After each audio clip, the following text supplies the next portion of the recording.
Hi, everyone. My name is Diane, and I'm an admissions representative with Kansas State University Online. I want to start by thanking everyone for joining us here tonight to learn more about our academic advising graduate programs.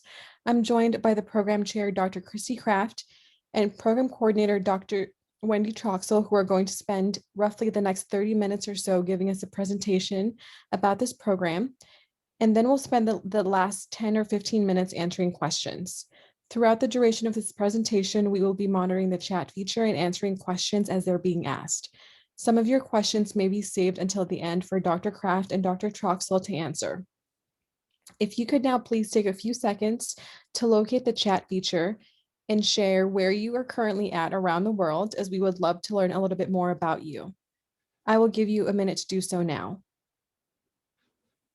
And as those chats are coming in, I also want to let you know that we will be sharing a recording of this presentation following the webinar. And at this point, I'm going to turn it over to Dr. Kraft and Dr. Troxell. Well, good evening. We are thrilled that you have chosen to spend some time with us this evening. And now, as that came out of my mouth, it makes me think of what we hear when we get on planes, right? We're thankful that you chose Southwest with us when you had all these other options. Anyway, we're glad that you're here this evening. We're thrilled to be able to give some information about our academic advising programs. I also want to mention that we have Pam McKinnon with us, who's kind of working behind the scenes tonight. Pam McKinnon is the program assistant for our certificate and master's programs in academic advising, and she's going to be helping to monitor the chat as well. She's a vital piece of the program and what we do, and I'm very grateful for her. So just wanted to recognize Pam McKinnon and let you know that you'll be seeing her name in the chat as she's answering questions and such along the way. The academic advising programs that we're going to be speaking about are housed in the College of Education here at Kansas State University. The name of our department is officially the Department of Special Education, Counseling, and Student Affairs.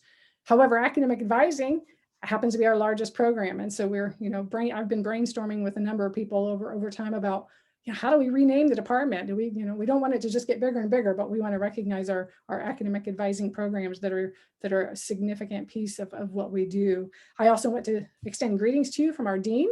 Dean Debbie Mercer is a huge advocate and supporter of all of our academic advising programs, and she's always really excited to hear when we have the opportunity to talk to people who might be interested in participating. So at this point, I'm going to turn it over to Dr. Troxell. Thank you, Dr. Kraft. Hi, everybody. I'm Wendy Troxell. I have the honor of having a dual appointment. I'm a faculty member in the College of Education in the department and coordinate the PhD in Leadership and Academic Advising program that I'll tell you a little bit more about. And I'm also director of the Nakata Center for Research. And so one of the really amazing things about this graduate program, all three programs within the graduate the graduate programs, is that Nakata, the Global Community for Academic Advising, of which many of you are probably members, and if you're not, I'm going to shout out, become a member, is housed at Kansas State University also. And so the executive office of Nakata is just down the street from the College of Education. We have a new executive director, Dr. Melinda Anderson. Some of you probably know Charlie Nutt was our longtime executive director, and he is retiring. So we just have a ton of professional development and research opportunities, and so direct connections between Nakata and these graduate programs, and all of us as associate directors and directors teach in the certificate, master's, and doctoral programs. And so that's just one real benefit from this particular program, is the connection to Nakata. You can go ahead. Academic advising spans every discipline, every major at every institution all over the world. And so It's a challenge and a real blessing to be able to focus on the very complex worlds, the impacts, the context, and the theories of academic advising throughout our certificate, master's, and doctoral programs. And so we welcome and learn from academic advisors and prospective potential academic advisors from all parts of higher education all over the world. And so we'll talk a little bit more about all of that later, but let's get into the meat of our graduate programs. Dr. All right, let Kraft. me just give you a brief overview of the development of the programs. We started our graduate certificate in academic advising in 2003, and it wasn't long after that till we realized we needed a master's degree as well. So 5 years later, in 2008, we started that program, and then just recently started our first cohort of the PhD in Leadership in Academic Advising program as well. Our second cohort will be starting. Dr. Troxell will be talking about that. But that's an overview of how the programs have the timeline for the development of the programs. All of them, of course, are online programs. So we have students from all over the world that have enrolled and completed these, at least the first two. Like I said, we just started the doctoral program. And the classes, are all delivered in either 16-week or 8-week sessions for the certificate and the master's programs. So that's kind of a big picture overview. Let me get you a little bit more specific details about the graduate certificate in academic advising. Many people who pursue this certificate are people who are maybe faculty or maybe even already full-time advisors and want some additional knowledge and skills and expertise, or some are people who are exploring the field of academic advising. So we have people from all different experiences professionally. Some people pursue this certificate who are in a totally different career field and are thinking about making a change. But all that said, the certificate program is five classes is required for the certificate program. You can see them on the screen. They're each 3 credit hours. They can be taken in any order.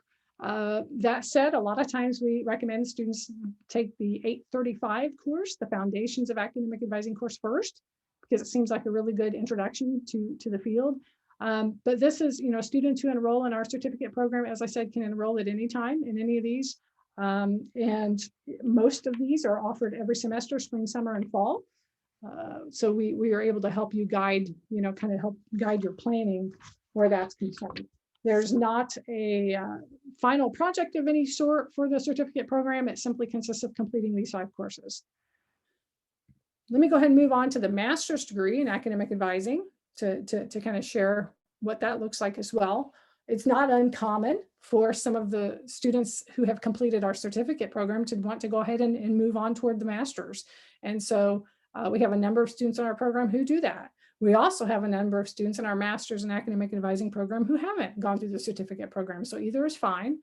But the curriculum is a 30 credit hour program. So essentially 10 classes is what that boils down to. You can see the names of the courses on the screen.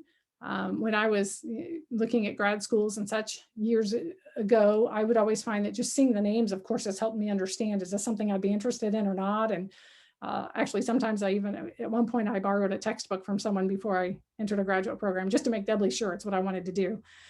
So hopefully the names of the courses are appealing to you. You can see there's a variety of topics that we cover in our program. So the required courses are listed at the top of the screen, and then each student has the opportunity to select one elective from those listed at the bottom of the screen. And so usually a person will select an elective that most closely aligns with either their personal or career interests or pursuits. I'll share, as I said, with the certificate program, students are able to take most of these courses in any order that they want, with the exception of the fact that if they take the Assessment of Academic Advising course as their elective, they do have to have the Research Methods class first. Otherwise, you can take the courses in any sequence that you desire that works best for you. There is a final project at the end of this program. Students complete it during their last semester of taking coursework. And it's a final project that you would have the option of doing a couple of different things. We have case studies that we provide to students, and they have the option of responding to those case studies and drawing on the information that they learned in the program to demonstrate that they've learned the material and to demonstrate the student learning outcomes. We also have an opportunity for students to design their own comprehensive academic advising program for our campus. So it's a written project. It's meant to be kind of cumulative and to bring things together. It also includes a philosophy of academic advising statement as well. And I think for the most part, the students who've come through our program have really appreciated that final project and that it pulls everything together. So coursework plus final project, total of 30 credit hours and again, it's all online. Some of these courses I will also mention, some of these courses are taken by some students in some of our other programs as well. So, it's not uncommon to have some students in here who are pursuing a student affairs degree or some other degree. And so that enriches the class discussions as well. That said, I said class discussions, this is an online program. And so a lot of these courses, most all would have a lot of asynchronous discussion. On discussion boards, we use Canvas as our learning management system. Some of these courses have either required or optional synchronous sessions via Zoom for students. Some courses have papers and projects. Some courses have quizzes and exams. It really depends on the course itself, but we do our best to interact well and on a regular basis with our students. This is not a correspondence course kind of thing. This is an interactive types of classes. In terms of admissions requirements, we look we primarily focus on the last 2 years of your undergraduate experience and hope to see at least a 3.0 GPA in those last couple of years of your undergrad experience. Every once in a while, maybe more frequently than every once in a while, someone might have had a challenging semester during those last 2 years, and in their application they might express to us what happened, and there are other options for being admitted provisionally or on probation and things like that. So there are some other options, but this is really what we look for in terms of required GPA. We do accept applications year round. The recommendation is to apply a couple of months prior to the semester that you want to start. I think it takes some processing on our side.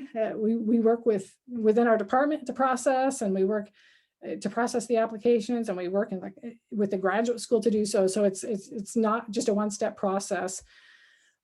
So I was chatting with my colleagues before we started, and we're getting close to the beginning of the fall semester right now. So if any of you are interested in getting started this fall, my recommendation is to get your application in next week. That's what I would recommend, just to make sure we have time to review it.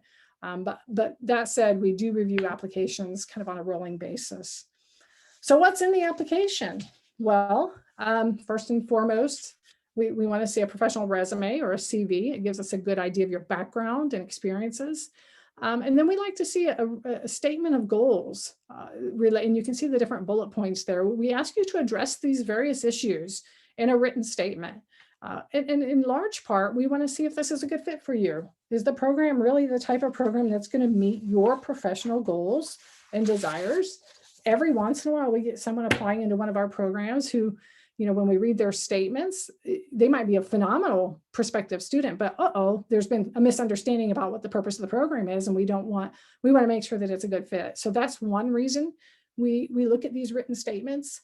Second reason, quite frankly, is we look to see at your writing style and your writing skills and some of that. So I always encourage prospective students, put forth your best effort on this written statement, both in terms of answering the questions themselves, as well as demonstrating to us how you can write, your academic writing style.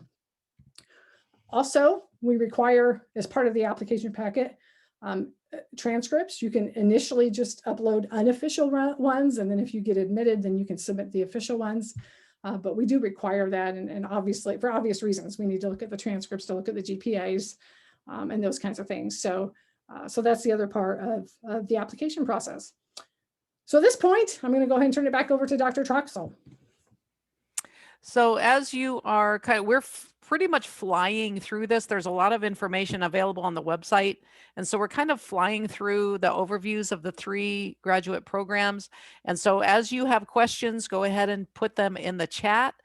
So I'm going to talk a little bit about our brand new program, the PhD in Leadership and Academic Advising, which is, we're just so excited to have this terminal degree, the only one in the world focused specifically on academic advising in higher education. And again, likely you're shopping graduate programs, and it's just important to, as you're, considering other programs or this one, just the details are important in what's required for the application, the curriculum, and all of that. So let me give you a little bit of information about this relatively brand new program in our department. Go ahead, Dr. Kraft. Great. So pretty obviously, the PhD in Leadership and Academic Advising prepares professionals for roles in leadership. So we have a cohort currently taking courses. The first cohort is underway. All of them are current academic advisors or academic advising administrators looking to move up in higher education to deepen their scholarship, to deepen their practical skills as practitioners. And so really the sky's the limit for what's next with a PhD, with a doctorate. This program requires a minimum of 90 hours post-baccalaureate. So included in that, though, is 30 hours from a master's degree, 30 hours from a relevant master's degree. And we kind of take that as a wad, we kind of take that as a group of hours, just apply it to this program. So it's not really a direct, oh, I took this course, I shouldn't have to take that one. It's kind of 30 hours comes in of master's level work, and then you have the program of study under the doctoral degree, which is a little bit deeper. It's a sub-plan under our counseling and student development program, but I believe this is right, Dr. Kraft, that their transcript actually says leadership in academic advising, I believe. I believe, and if not, that's in the works, because we've been talking about that with the grad school, because we have several degrees that fall that are officially called counseling and student development. So we've been working with the grad school to make sure that those sub plans are designated. Yeah, it's delineated. Yeah. So tell you a little bit about the key aspects of the program. So this is a cohort model. So this is different than our certificate and master's degree programs, where you can kind of take courses. Well, there are a couple of prerequisites, as Dr. Kraft said, but where you kind of take courses as often or as less often as your schedule allows. The PhD program is a cohort model. So they come in the same summer. So the current cohort came in last summer. The next cohort will come in next summer, summer of 2022. I'll tell you a little bit about the deadlines and all that for that. Courses are offered as usual through K-State Online. There are some synchronous sessions for courses according to the faculty. And then we have monthly meetings with the cohort. This current cohort meets the first Tuesday evening of every month, and we just have it on our calendars for a few years. And we meet together, we do professional development, we talk about coursework, we do things that we can't do in coursework.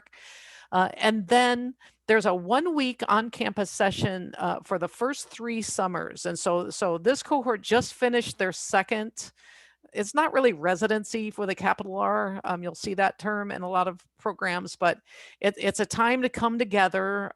We were hoping that they would all be in person. So far, they've been virtual, but we hope that the next, from starting next summer, will be in person. And so those dates have been set for cohort starts 2022, and they're available on the K-State Online website. There's a frequently asked questions section that has lots of information that I'm just not going to have time to do tonight.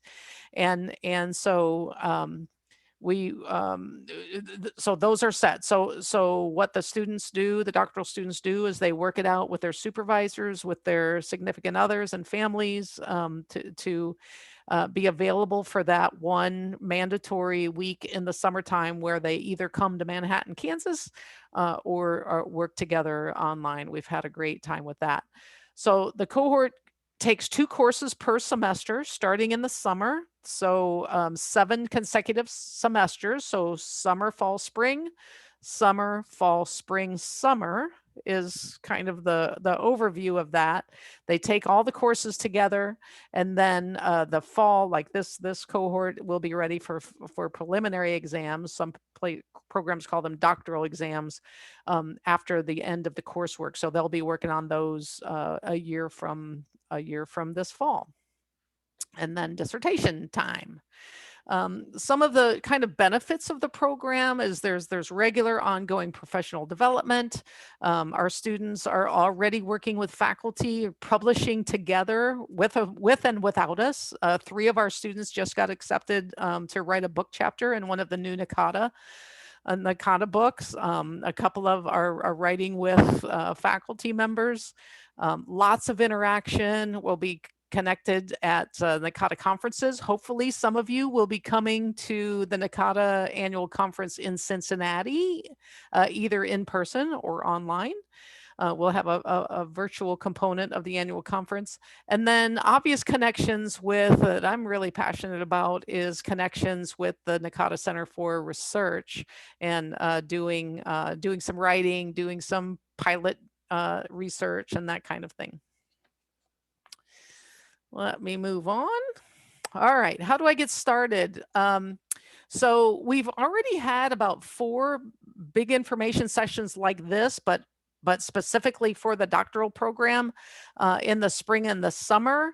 I have a recording of one of those sessions. If you'd put in the chat that you would like to receive a copy of that recording, and let me put actually my email address in the chat, and you can send me an email if you want to get a doctoral recording. So if you just tell me you need a doctoral recording, I don't have your email address. So if you would send me an email, then I can easily send you that link. But we'll probably have some more information sessions this fall as well as at the annual conference. The website has specific information about the admissions requirements for the doctoral program.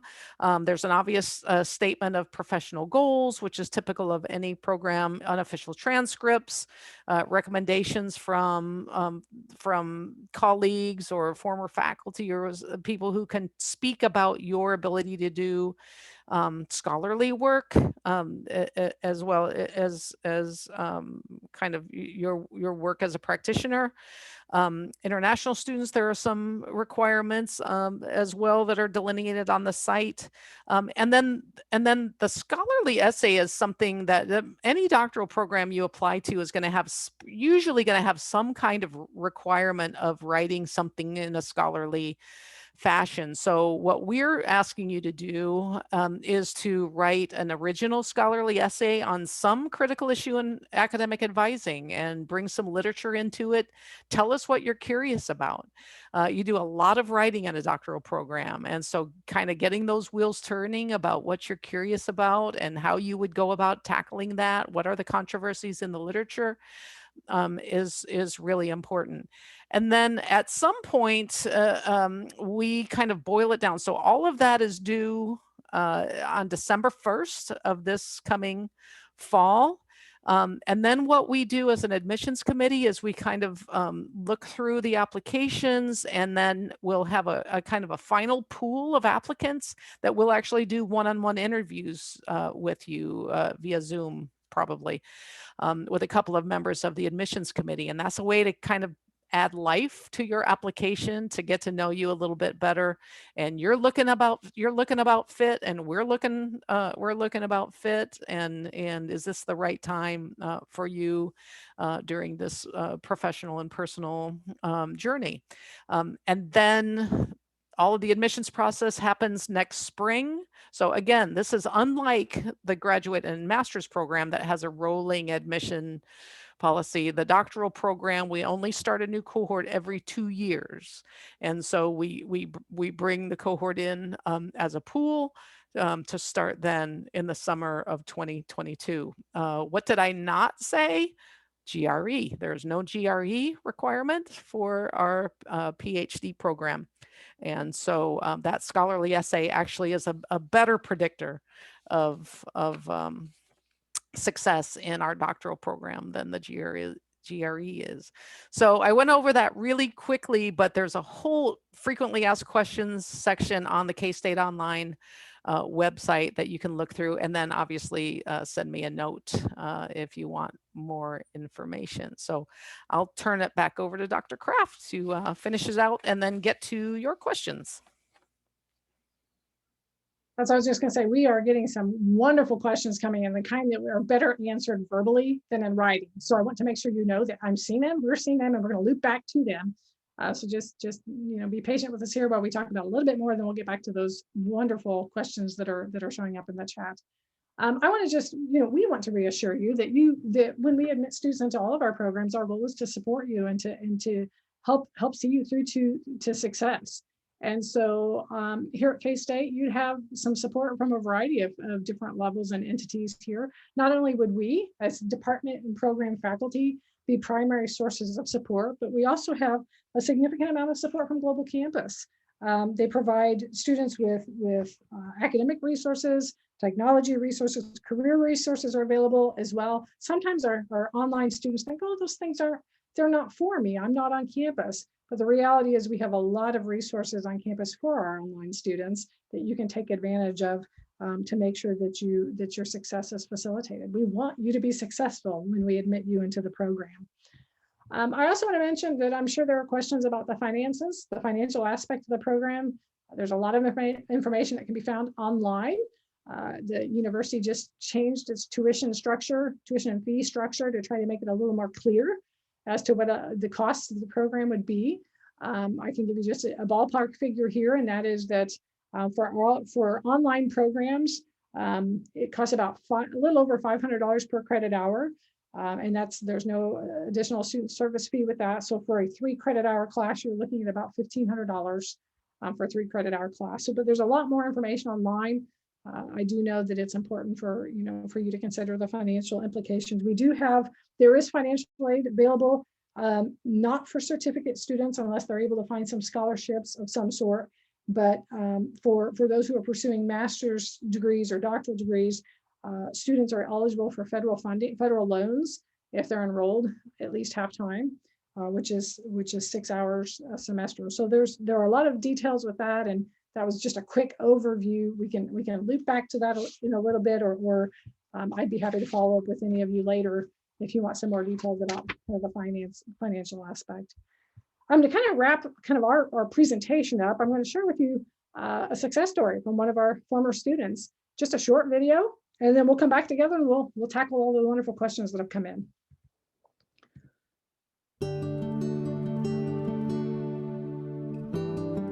For students that are wondering, what's their next step? For me, it took a lot of years to determine that. And I finally figured out, I'm researching careers and I'm doing this and looking into development for students. And this was the answer to what it was. Every time I wanted to know something, I sent an email.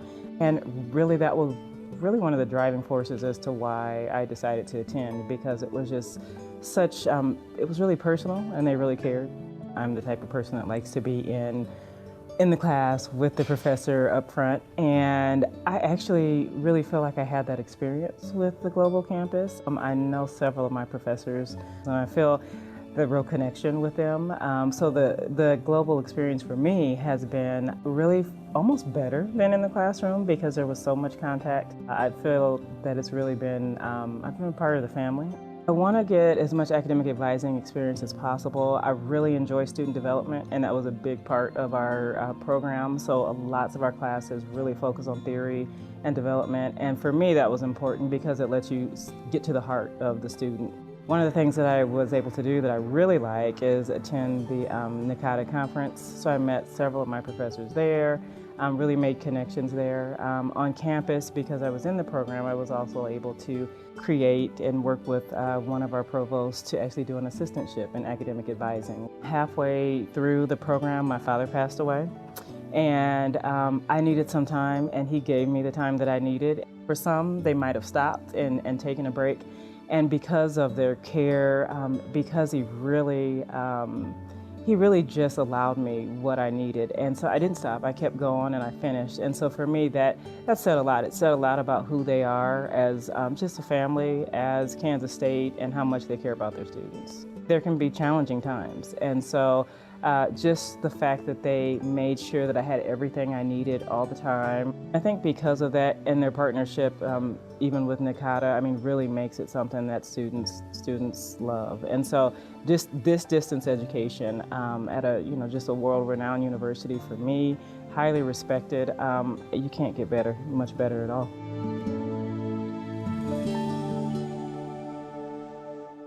I love showing pictures and videos of commencement because, you work toward a goal, and it's fun to be able to have the opportunity to celebrate at the end of that. And so I always enjoy those kinds of pictures and videos. We do have some time now to take questions. Pam McKinnon, our program assistant, was with us, but she notified me just a few minutes ago that she's having technical difficulties and hasn't been able to see the screen. So Dr. Troxell and I do our best at trying to get to all these questions. So let's just do that right now, Dr. Troxell. I'm going to scroll back up to the very beginning. Maybe you've got one that you've already spotted that you'd like to jump in on, and then I'll tackle another one. Yeah, you want to stop share, and then we can so we can kind of see people bigger. Some questions about so I've kind of copied and pasted them all, so I can get to those. So Sarah asked, if I have a master's in higher ed administration, may I apply to pursue a PhD in leadership and academic advising? Yes, absolutely. That's a really important point that I may not have said in a big way.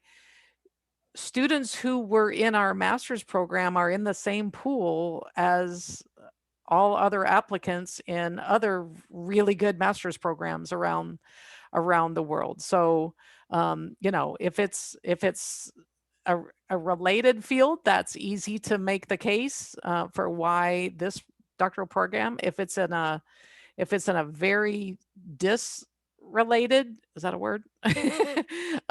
Master's field, then you just have to make the case for why this is this season in your life for that.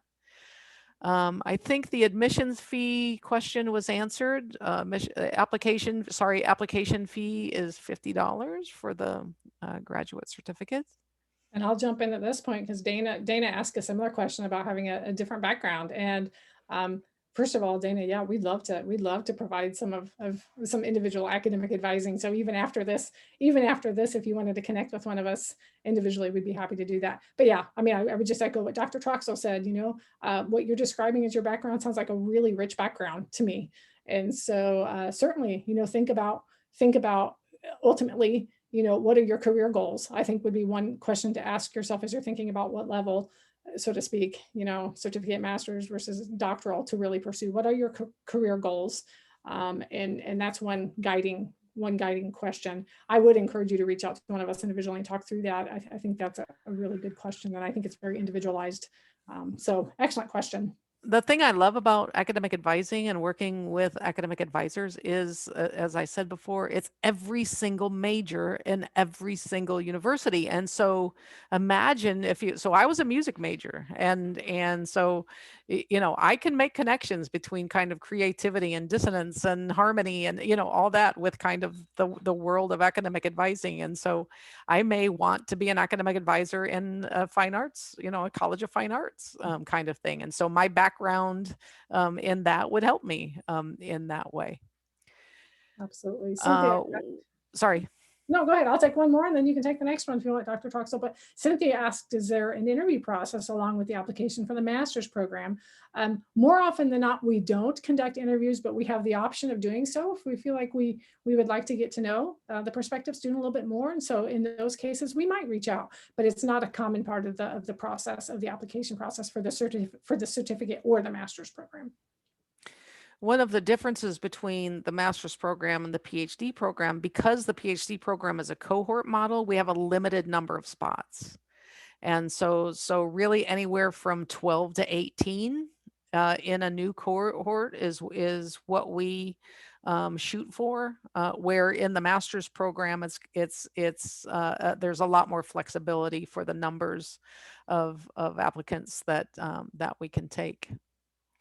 When do master's classes meet? This is a full-time academic advisor. You're not alone. There are in the master's program, there are I don't know. Gee, Dr. Kraft, is there anyone who has the luxury of being a full-time graduate program student in any of our I sure don't know of any. I mean, they're Very pretty few. much all working professionals. Yep. Most are. And the reality is then, the classes are mostly asynchronous.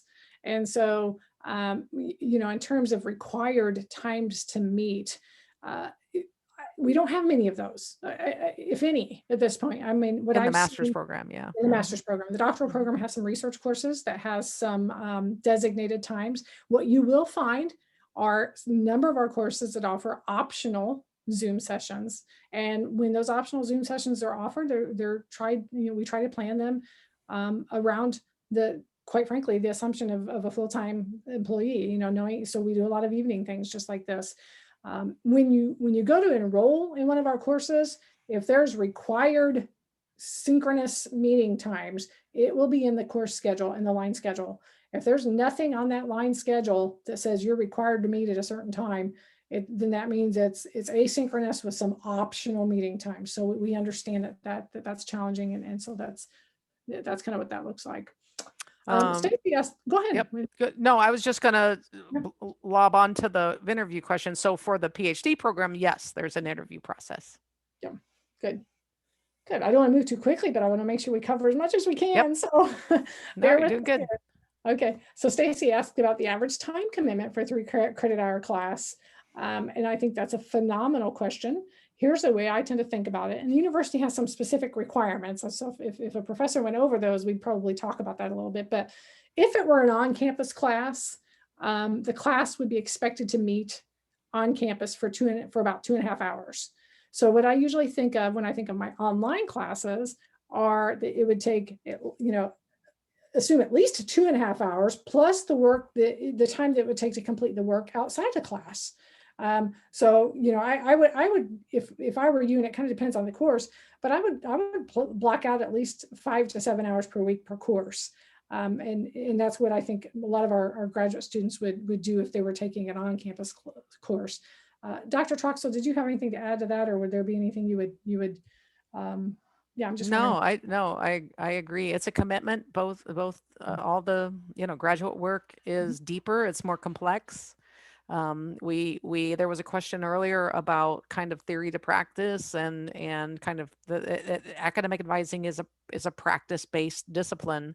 And so we believe that scholarly advisors, as I said, are curious, and they are professional educators. And so they kind of dig deeply into the pedagogy of academic advising. But when all is said and done, it's one student and one advisor meeting together and working through that academic journey. I might add, there are a number of questions about placement and kind of what colleges and universities are looking for when they hire. And there are a lot of students in our certificate and master's programs who are not yet academic advisors, but would like to be. That's a little more challenging for sure, because you're trying to kind of make a career change. And so we work with our students to kind of think creatively about how you can get some experience. Do you have a local university that you'll get to know academic advisors who are colleagues with you? Currently, there's not a required internship or practicum experience, but a number of our students find really creative ways to get some experience and to build their portfolio and kind of make the case for that work. And a lot of, you can look on the Nakata website, for example. There's a section with all the position announcements on the Nakata website. That's a updated rolling all the positions available related to academic advising around the world. It's kind of separated by region. So Nakata has 10 regions in North America, as you may know.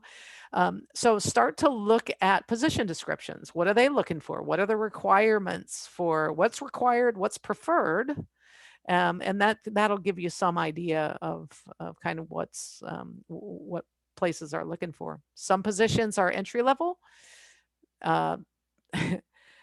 Wish they paid more. And some positions require a master's degree, and some positions require a doctorate. Others, a baccalaureate degree, and the certificate would benefit you. Yeah, let me just, and Cynthia, this relates to a question Cynthia asked about job placement and career services. And I would say the Nakata resource is a primary one that's not department driven, it's Nakata driven, but I think it's a phenomenal resource. We have a career center here on campus that can assist. And then our faculty, we have a lot of professional networks ourselves. So we don't, and it's not uncommon for our graduates to say, I'm looking for a position. I'd like to go to do, a certain area. Do you know anyone in that area? Anyone that's hiring? So a lot of it's personal networking as well that occurs where that's concerned. Lots of questions. I'm sorry. Lots of questions about how many courses should I take as a master's student? Can you address those? Yeah, I mean, it really is up to what you think you can handle. We probably, for people who are working full time, we would probably discourage taking more than 2 per semester. We wouldn't prevent it. We would probably discourage it. I think most of our students, whether they're in the certificate or the master's program, take 1 to 2 per semester. The doctoral students take 2 each semester. So it's rare that someone will take 3, but we certainly wouldn't stop you if you feel like you have the time to invest in that. I think that's a very individualized question too. How much time do you have? What are you doing outside of school? But on average, we're talking 1 to 2 courses a semester is what people do. So, and one of about those courses, Stacy had asked about, theory to practice kind of thing. How do we do that? Are we able to, in our coursework, try to help students understand how to take the coursework and put it into hands-on work with academic advising? And though we don't currently have an internship or a practicum program, we do a lot of theory to practice kinds of work in all of our classes through case studies, through discussions. And so I think what you'll find is that the professors make great attempts to directly tie the theories and the knowledge that you're gaining to the actual work that you do. And in some ways that helps the students learn the material in a deeper way as well. I can give an example. I teach the assessment for academic advising course each spring for now, and which I love. I used to be an assessment director and love to talk about evidence and the students actually not only critique existing assessment plans, but they build a professional development plan for teaching others about it. They do a pilot project where they actually do an assessment project, something related to student learning. And so I tell them, every semester, so this is in your portfolio. I mean, that if you aren't yet an academic advisor, but you've done an assessment project using real data and can talk about the elements of assessment of advising, that looks good on a resume, that looks good in your portfolio, and you can talk about that and how you would go about doing that if you were to get a position in academic advising. And so we try to kind of help beef up your portfolio for the things that you want to do next.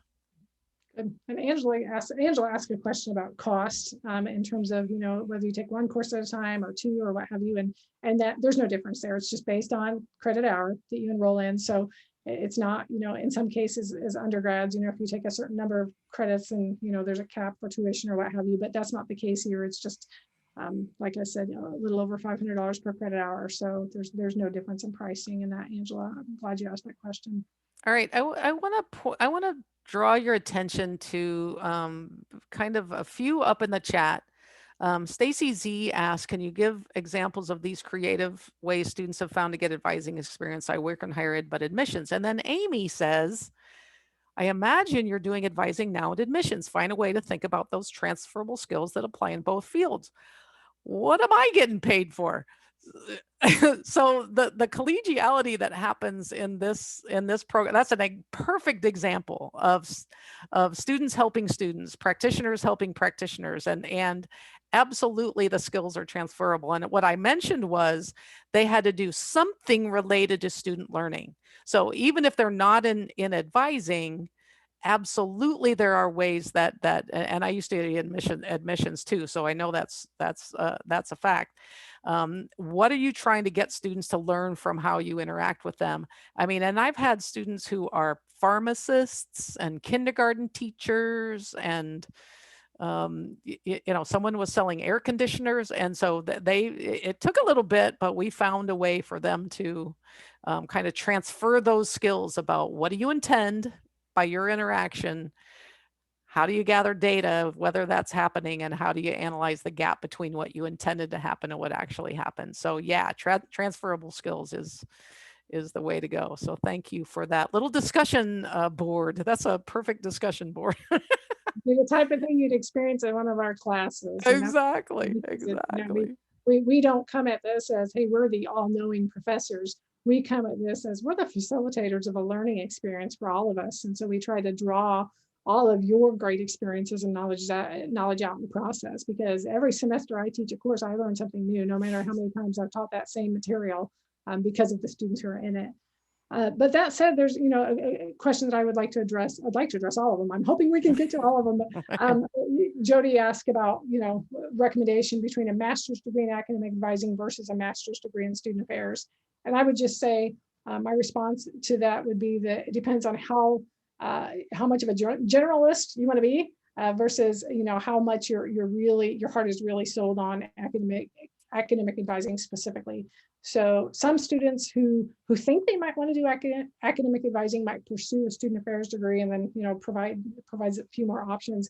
But most of our, I think there are a lot of people out there, maybe some of you, hopefully some of you, who just really have your heart set on academic advising. And if that's the career path you have for you, I think the master's degree in academic advising is the perfect path for you, because it's very specific to that field. And Dr. Troxell, what would you say about that? Yeah, that's a great question. Well, first of all, I would say that it's certainly focused on academic advising, but it's very higher ed oriented too. There are a lot of courses that are transferable to other higher ed settings. The other thing I would just remind you of is that the majority of academic advising units report to academic affairs, not student affairs.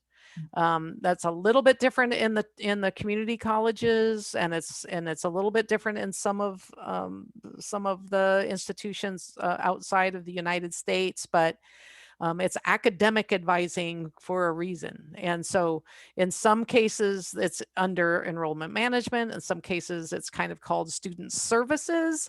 But the kind of academic advising that Nakata and Kansas State University promotes is transformational relationships, as educative relationships with students, not just releasing holds and checking off on degree audits. And so we teach about the core competencies of academic advising, the informational, relational, and conceptual components. And in many cases, that relationship with a student makes or break their decision to stay in school. And so we take that position, that relationship position, very seriously. Good, thank you. Cynthia asked whether or not the final project, and I guess some might call it a portfolio. It's kind of a portfolio. Is the final project created when you start the master's program? Actually, no. Although in some ways it is, in the sense that what we would encourage you to do is continue to gather your materials from the very beginning of the program. Keep your notes, your books, all your course materials from the time you start, because you'll want to draw on those when you do your final project. So it really, most students, I would say, probably start their final project at least a few months before it's going to be due. And I think that's a pretty good time frame, but no, that's not something you'd have to do right at the onset. There was a question. I was kind of typing out a private message, but I'm not going to call out who said it, but asked about a master's degree and no advising experience. We talk about that a lot across the global community. And again, it depends on the pool of applicants then that for that particular position and kind of the required versus preferred qualifications for that position. I always recommend for those who are in the master's program with no experience, I mean, you've got to work a little harder to understand academic advising. And so being a Nakata member, going to conferences, either virtually or face-to-face in the future, getting into the e-tutorials. So we have little 3.5-week courses, and that might be a good kind of, am I interested in this, is to take one of our little short courses. There's one on theory and philosophy of academic advising. That's a really popular one. There are others on research. There are others on undocumented students, on working with first generation students and that kind of thing. So it really is, those who come into our master's program in academic advising and are not yet advisors are making an intentional decision about a career change and kind of a future path. But man, we've got some awesome Nakata leaders and advising administrators who were in that boat. I can think of 2 names off the top of my head who came out of our master's program, no experience, got a job, worked their way up, and are now leaders on their at their institutions and that kind of thing. So. Thanks, Dr. Troxell. Sarah asked about the master's degree, how much, we kind of get back to the transferable credits. And yeah, whether your master's degree is 30 hours or 45 hours, the graduate school will only accept 30 hours to transfer in. That if you were to take if you had taken additional coursework post-master's that wasn't already, captured within your master's degree, some of that coursework could potentially transfer in. Up to 3 of those classes could, if they are good substitutes for what we offer. But if it's within the master's degree itself, the graduate school only transfers in 30 of those 45. Stacy Z, what a good question. You've got me thinking about other ways. How would this master's or certificate help me stand out in the pool? One of the things that I'm most excited about in my involvement now with Nakata is how we're helping grow writers. How we're helping. We've got virtual writing groups.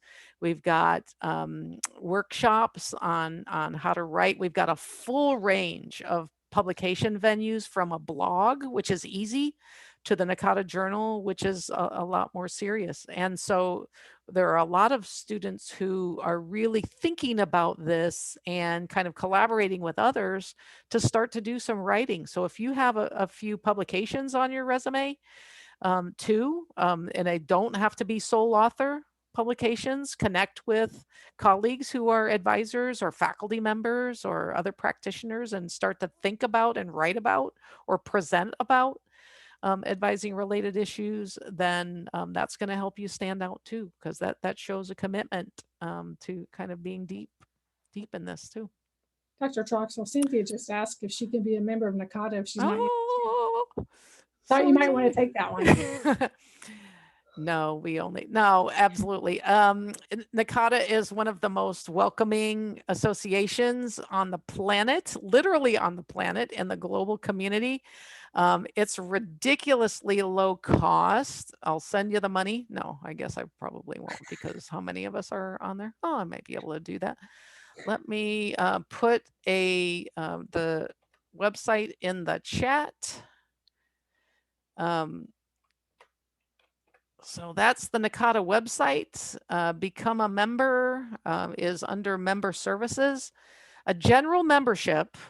So you don't have any, so if you work in higher education somewhere, is $75 a year. And so I don't know, I spend that on Starbucks in a month probably. And a student membership, if you're in some kind of program and not currently employed, is $20 a year. If you're not employed by accredited higher education institutions, it's $95 a year. So it's under $100 no matter what your thing is. Conferences are as reasonable as we can make them. We will have virtual, you can kind of take a look at the annual conference coming up and kind of look what we're going to have, both a hybrid virtual registration and a face-to-face. Obviously, if you're face-to-face, then you're getting breaks and a couple of meals and all of that. But I can guarantee if you compare Nakata conferences with a lot of other higher ed conferences, you'll be pleasantly surprised. Nakata is 14,000 members from 4 dozen countries, I think, and around the world. And the collegiality is pretty amazing. So yeah, please become a Nakata member. So benefits, there are some member only benefits. You get a mailed version of the Nakata Journal, which I recommend you actually read, and it's also available online. You get discounts to the conferences and other web events and their webinars and Munch and Learns and that kind of thing. So, and it's a volunteer run association. So in the executive office, there are only about 18 of us, I think. And so imagine a university of 14,000 students run by 18 people. So we have an entire committee structure, advisory boards, advising communities for very specific interests. You can kind of look up the communities thing and you get membership in 3 or 4 of those, listservs and that kind of thing. I would just say that, if you're really still trying to ask yourself, is academic advising the field for me? Nakata is a great resource for helping you better understand the field, for sure. We're going to need to wrap things up, but I want to talk about just a couple other things here. Mike had asked about, kind of, is this a good degree for me if I've got this background in teaching special ed and art ed and that kind of thing? I think it kind of reminded me of an important distinction, and it might be Mike, as long as you're interested in working with college and university students. So the program doesn't prepare, or I guess you're not Mike, sorry. The program doesn't prepare academic advisors for K through 12 settings. And so I think that's something, I'm so glad that question came up because I think that's really, really important. I'm going to put my name and email address there as well. Goodness gracious. We're down to 3 minutes here. I hope we got most of the questions, if not all of them. If not, please email us. We'd love to turn on our computers tomorrow morning and see questions from those of you who've attended who still have questions about the program. If you can't tell, we're really genuinely excited about these programs. We enjoy being a part of them. We enjoy meeting new students. We enjoy having the opportunity to help set people on a career path or to help develop their chosen career path through our programming. So we do want to thank you for attending. Dr. Troxell, did you have any final words you wanted to share? Thank you so much. I was just, there are a lot of questions that you're asking that we didn't get to that are hopefully found on the websites or in by email to us. So I want to thank Diane and Brittany from K-State Online behind the scenes for setting this up, and Pam, of course, from behind the scenes. So yeah, thank you so much to everyone. Diane, or did you have anything else you wanted to say before we wrap up? Yes, I do. I want to first thank you, Dr. Kraft and Dr. Troxell, for that wonderful presentation. And I want to thank everyone for joining us here tonight. If you're ready to apply, please visit our website at online.ksu.edu and select how to apply for detailed instructions. As a reminder, everyone who has registered for this webinar will be receiving a recording via email as soon as it's available. Finally, if you have any additional questions that we didn't cover tonight, please don't hesitate to reach out. We also want to be sure to let everyone know that we do have application fee waivers available for those applying to the master's degree for the fall semester. So feel free to reach out to us at online@ksu.edu when you are ready to apply, and we will provide you with a code. Thanks again and have a great night. thanks, everyone. See y'all later. Take care. Hope Stay safe. Be well.